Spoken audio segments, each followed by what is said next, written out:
Selamat malam, terima kasih Bung Miftah. Saya tadi kaget ini, kenapa Miftah ini kayak Karni Ilyas aja tadi itu. Udah meyakinkan betul gitu kan. Ini ILC apa forum selasar.com ya. Gila, makasih. Jadi saya di sini ini sebenarnya agak nggak match ini sebenarnya. Bergaul dengan orang-orang ini kan kalau siapa tuh pengarang buku yang bond digital itu, pernah baca nggak? Namanya digital native katanya. Digital native. Jadi orang-orang yang lahir dari sekitar tahun 80-an ke atas, ya 90-an lah, yang sudah terlahir, pas dia lahir itu dunia sudah dunia digital. Makanya disebut digital native. Nah saya bilang, Mif, jadi saya ini kesini udah kayak California Man itu loh, manusia batu itu loh. Ya kan, manusia fosil yang kadang-kadang nggak ngerti loh cara-cara berpikiran anak sekarang itu. Sumpah ini. Jadi kalian-kalian yang digital native ini, kalau lihat saya ini kayak lihat manusia fosil sebenarnya. Nah tapi beginilah, akhirnya saya baca-baca juga lah urusan digital ini nih. Ini Miftah ini menyiksa saya ini. Ya. Nah, ketemulah ceritanya itu begini. Ini kalau cerita basis saintifiknya ini ya. Ada yang pernah baca buku ini enggak? Ini ketahuan bener jadul saya Mif ya. Alvin Toffler. Itu ketawa Bang Sandi ini ya. The Future Shock kan? The Seed Wave. Jadi beliau itu meramalkan dulu. Tahun berapa itu Bang? Tahun 70-an ya. 70-an bukan akhir-akhir 70-an mendekati 80 lah. 80. Ya 80-an awal gitu kan ya.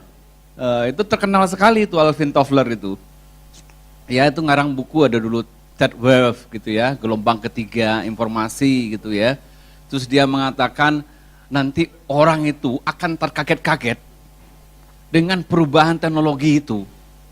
Dan itu ada lompatan dan itu kan merombak semuanya dan itu membuat shock gitu.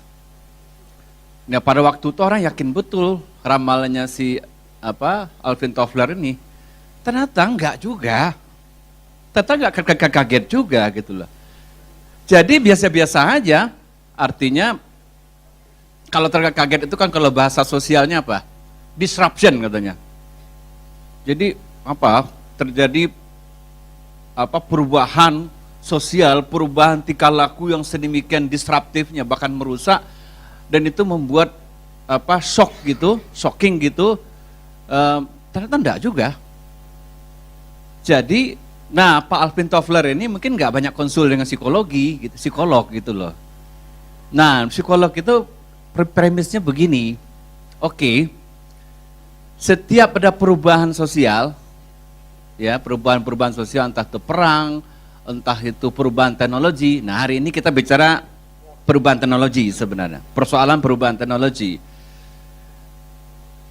Bahwa secara psikologis itu akan ada psychological adaptation sebenarnya. Jadi orang akan mencoba adaptasi dengan perubahan-perubahan itu.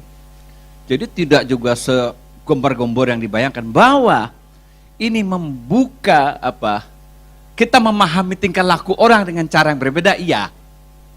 Nah itu kuncinya nanti kenapa ada orang hari ini di dunia digitalnya yang berhasil enggak. Soalnya menurut saya gampang aja. Zaki tadi mana nih? Masih ada ya?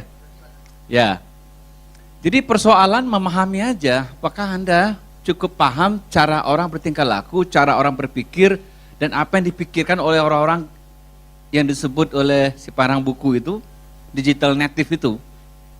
Ya, nah itu aja sih soalnya sebenarnya. Ya, tadi sudah banyak dijelaskan sebenarnya, saya menyimak tadi. Dari Zaki, dari semua pembicara ketiga tadi, sebenarnya ya itu benar yang dikatakan.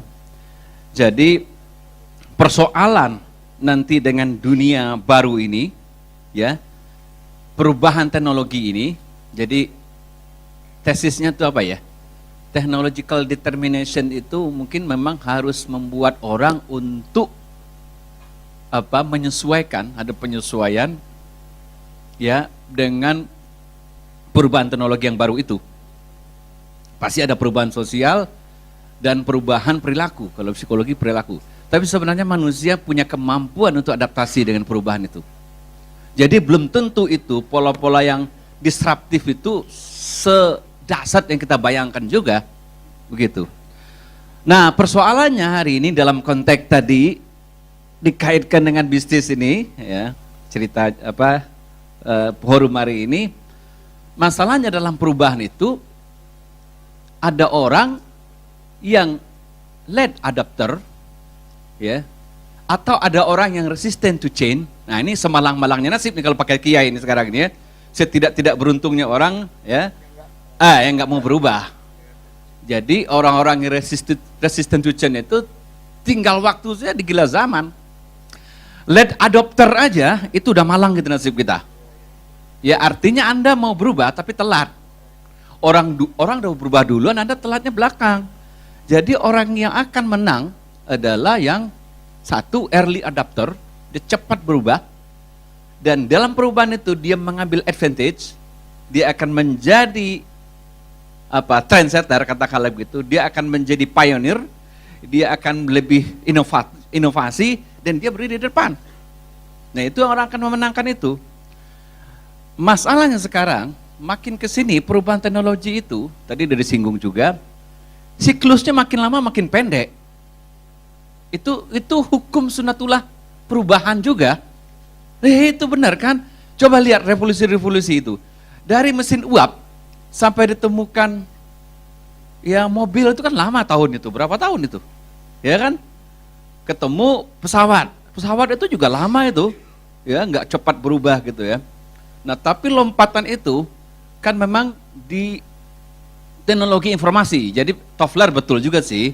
Jadi gelombang ketiga ada revolusi informasi itu perubahannya cepat.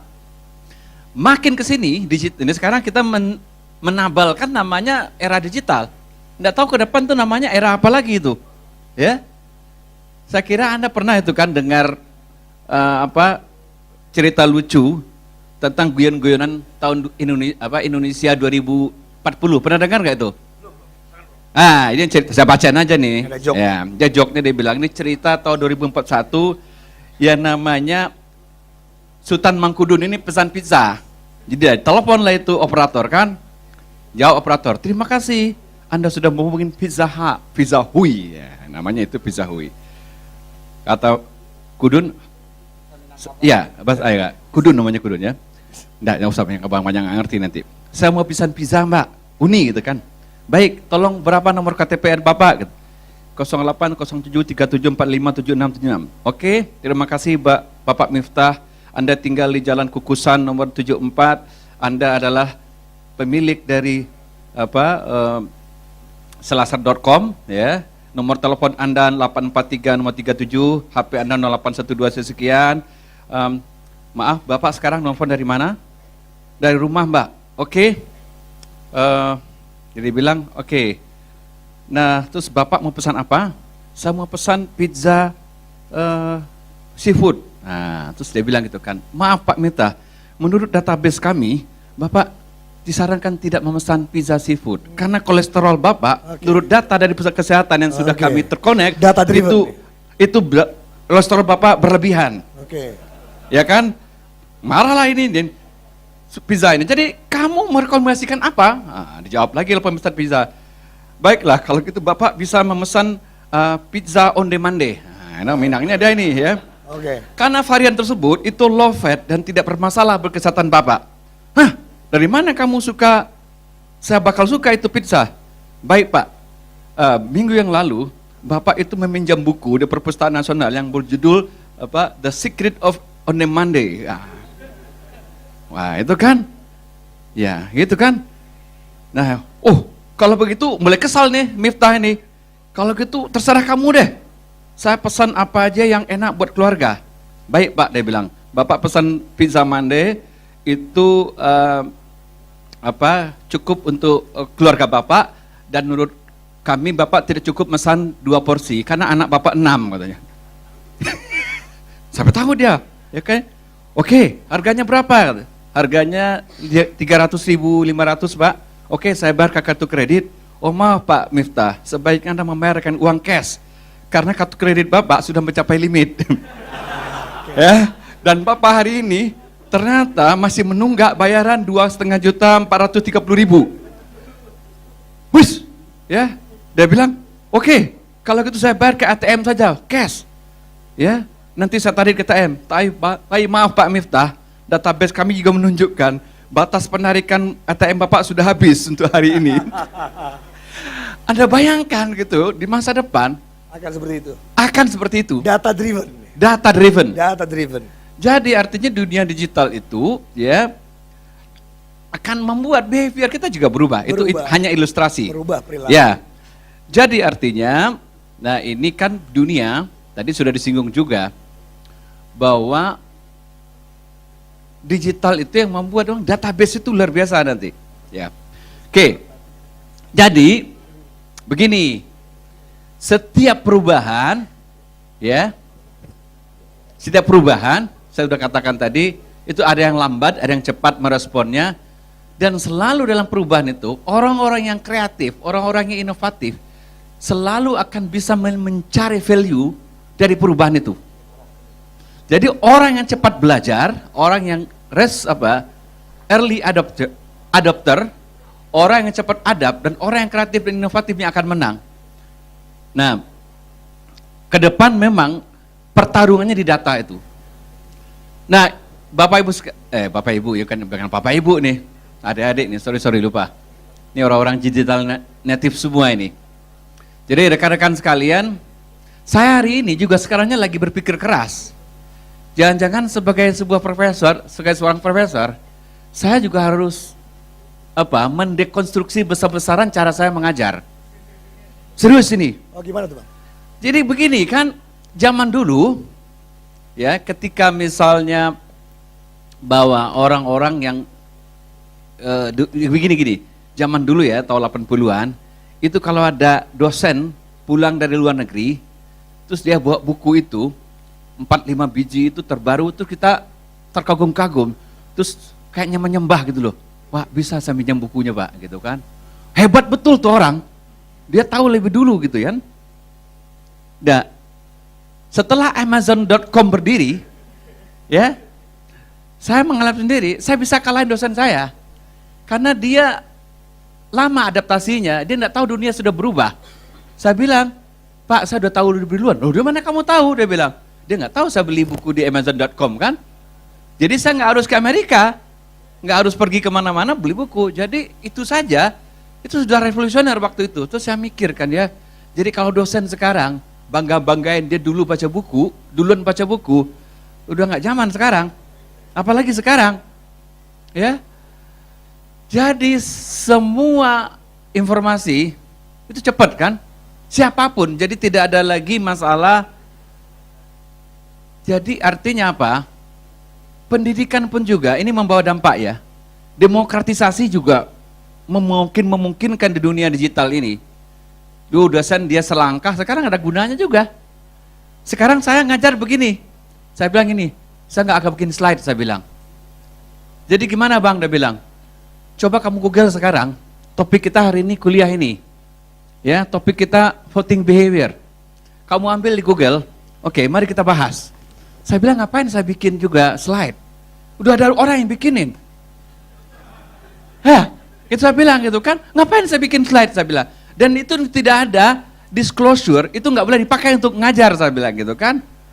Dulu itu, dulu sebelum Google ada, ya kan, waktu internet sudah, waktu komputer sudah ada, kan eranya PowerPoint toh, waktu itu digital information masih terbatas, internet nggak semua orang bisa akses. Masih bisa kita sombong-sombong dengan PowerPoint.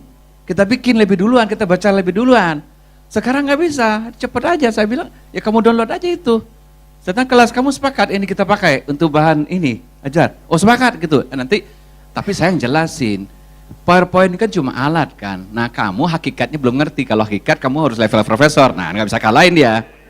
Nah ada juga gitu kan, nggak bisa gitu kan. Nah kalau soal itu bahan, buku bahan udah buka aja semua. Sekarang nggak ada zamannya lagi. Saya bilang, kamu mau tahu buku saya tuh, sedot itu di hard disk tuh, ambil aja semua itu kan, nggak masalah, nggak ada lagi, ya itu.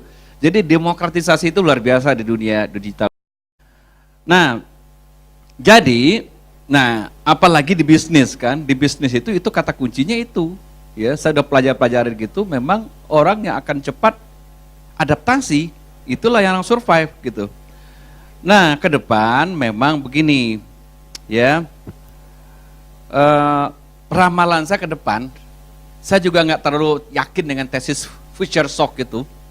Kenyataannya hari ini kita bisa aja dengan perubahan yang mungkin cepat, tapi kita juga tidak pernah merasa perubahan itu akan membuat hidup kita kacau. Kita terasing, kita shock, kita stres, ya. Ternyata kita bisa berdamping aja hidup dengan dunia digital itu. Jadi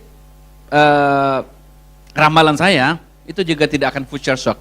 Memang saya baca di buku-buku ya, secara psikologi sekarang orang yang cemas-cemas harap dengan dunia digital ini orang tua ternyata. Karena cerita yang lain lagi.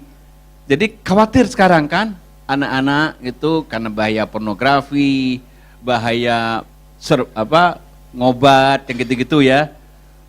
Terus ada juga persoalan yang lain ya, misalnya masalah cyberbullying gitu ya. Ada anak-anak yang tidak bisa adapt.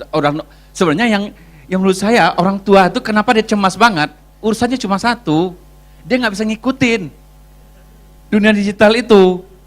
Malah sekarang dia ngiri sama itu kan, sama Facebook kan. Dia bilang, kok Facebook lebih tahu watak anak saya gitu loh. Karena anak-anak tuh sekarang curhat di Facebook. Nah orang tuanya yang nggak bisa ngikutin Facebook, cemas kan? Nggak bisa ngikutin Twitter, nggak bisa, dia nggak tahu. Saya nggak paham anak saya sekarang, dia bilang. Masa Zuckerberg lebih tahu anak saya sekarang? Nah itu yang dia takut gitu kan. Nah itu, jadi betul tadi ya. Saya kira dunia, satu lagi, ini hukum alam juga dan hukum psikologi juga. Toh bagaimanapun disruptifnya maupun damagingnya, bahwa semua perubahan itu pasti ada sisi baik, sisi buruk. Toh pada akhirnya itu hukum fisika itu ya. Homeostatik itu loh. Homeostatik itu akan terjadi, keseimbangan itu akan terjadi. Jadi lambat laun ini ada keseimbangan juga, begitu loh. Tadi udah dibahas Hasan misalnya. Informasi serba boleh. Ya. Dan saking overloadnya informasi, itu orang nggak tahu yang benar, yang salah, yang mana di dunia digital itu. Tapi lama-lama nanti ada mekanisme untuk memvalidasinya. Ya. Anda tahu lah gitu loh kan, betapa gencarnya John Roo gitu kan. Tapi nggak ada juga orang percaya. Orang bisa juga validasi nanti. Kata orang, semua orang juga boleh. Apa aja informasi yang boleh share gitu kan. Tapi orang bilang siapa juga orang percaya John Roo gitu kan. Walaupun dia gencar gitu ya. Jadi ada juga mekanisme nanti titik keseimbangannya ketemu gitu loh. Nah jadi saya ya tidak terlalu cemas juga melihat dunia digital ini. Sekarang habit saya belajar dari anak saya gitu aja, yang generasi digital native ini. Oke. Karena pasti kita nggak akan bisa secepat dia mengadopsi itu. Terima kasih.